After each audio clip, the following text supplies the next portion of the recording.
اس حسن کی جو رعنائیاں ہیں وہ مجھ پر منکشف نہیں ہو پا رہی۔ تو یہ میں نے ایک طرح سے آپ کو اس کے ابھی تک الفاظ کی تفہیم کی ہے، کیونکہ جب تک الفاظ کی تفہیم نہ ہو کسی بھی شعر میں، اس وقت تک اس کے معنی کی تفہیم ناممکن ہے۔ کسی بھی شعر کو سمجھنے سے پہلے اس کے الفاظ کی مکمل تفہیم لازمی ہوتی ہے۔ تو اب آتے ہیں اس شعر کی تفہیم کی طرف، معنوی تفہیم کی طرف۔ تو معنوی تفہیم جو ہے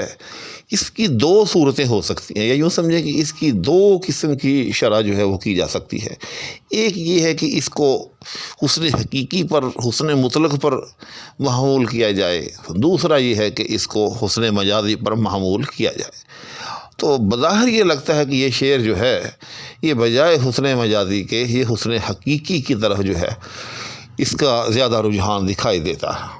اور معنی پھر کیا ہو گئے؟ معنی پھر یہ ہو گئے کہ اس کائنات کے اندر جو جمال خداوندی ہے وہ اتنا زیادہ ہے، وہ اتنا تہ در تہ ہے، اس کی اتنی جہات ہیں کہ میں اپنے سارے جسم پر ہر مسام کو جو ہے آنکھ بنا چکا ہوں، یعنی میں اپنے بدن پر موجود تمام مساموں سے آنکھ کا کام لے رہا ہوں، چشم بینا کا کام لے رہا ہوں۔ اب ظاہر ہے اس سے ہزاروں لاکھوں آنکھیں بن جائیں گی، لیکن اس کے باوجود جو حسن مطلق ہے، جو حسن باری تعالی ہے،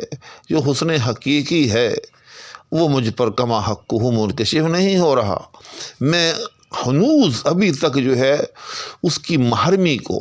یعنی اس سے آگاہ ہونے کو، اس سے واقف ہونے کو ابھی تک بھی ترس رہا ہوں۔ اور یہ ایک حقیقت ہے کہ آپ اللہ جل شانہ کی قدرتیں جو ہیں چاہے جتنی بھی دیکھ لیں، پھر بھی اللہ جل شانہ کی بڑائی کا اور اس کی عظمت کا اور اس کی یوں سمجھے کہ حقیقت کا ادراک ناممکن ہے۔ قرآن کریم کے اندر ہے قُل لَوْ كَانَ الْبَحْرُ مِدَادًا لِكَلِمَاتِ رَبِّي لَنَفِدَ الْبَحْرُ قَبْلَ أَن تَنفَدَ كَلِمَاتُ رَبِّي وَلَوْ جِئْنَا بِمِثْلِهِ مَدَدًا، کہ اے پیغمبر کہہ دے کہ اگر تمام سمندر جو ہے سیاہی بن جائیں، قُل لَوْ كَانَ الْبَحْرُ مِدَادًا لِكَلِمَاتِ رَبِّي، یعنی میرے اللہ کی باتیں لکھنے کے لیے تمام سمندر جو ہیں وہ سیاہی میں ڈل جائیں، فرمایا کہ لنفد البحر قبل ان تنفذ کلمات ربی ولو جئنا بمثلہ مددا، کہ رب کی جو باتیں ہیں، رب کی جو عظمتیں، قدرتیں ہیں،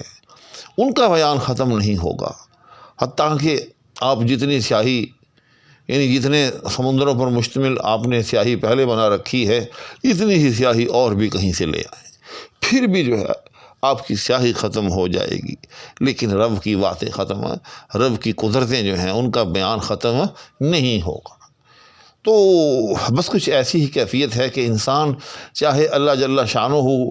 کی قدرت کو، عظمت کو سمجھنے کی جتنی بھی کوشش کر لے، آگے سے آگے اس قدرت کی عظمت کے نئے نئے پہلو، نئی نئی جہتیں جو ہیں وہ آشکار ہوتی چلی جائیں گی۔ تو یہ ہو گیا اس شعر کا وہ ورژن کہ اگر ہم اس کو حسن حقیقی پر محمول کریں، اور اگر ہم اس کو حسن مجازی پر محمول کریں تو پھر اس کا بے تکلف مطلب یہی ہے کہ میں اپنے معشوق کو اگرچہ پوری محویت کے ساتھ، پوری توجہ کے ساتھ دیکھتا ہوں، اس کا دیدار کرتا ہوں، لیکن پھر بھی جو اس کے حسن کی جو لذت ہے دیدار کے اندر، وہ جو ایک لذت پنہاں ہے، وہ مکمل طور پر حاصل نہیں ہو پاتی، مجھ پر پھر بھی میرے معشوق کے جو ہیں مختلف گوشہائے حسن جو ہیں وہ پنہاں رہتے ہیں۔ تو اس طرح سے اس نے، غالب نے، اپنے محبوب کے حسن کی جو زیادتی ہے، اس کی جو کثرت ہے، اس کی جو جامعیت ہے، ایک طرح سے اس کی طرف اشارہ کیا۔ اس کے بعد اگلا شعر ہے، اس کو پہلے ہی ناز و ادا سے دے بیٹھے، دل اس کو پہلے ہی ناز و ادا سے دے بیٹھے، ہمیں دماغ کہاں حسن کے تقاضا کا۔ لیکن ناظرین، میں دیکھ رہا ہوں کہ ویڈیو جو ہے وہ کوئی 10 منٹ کے قریب جو ہے وہ ہو چکی ہے، اور یہ جو شعر ہے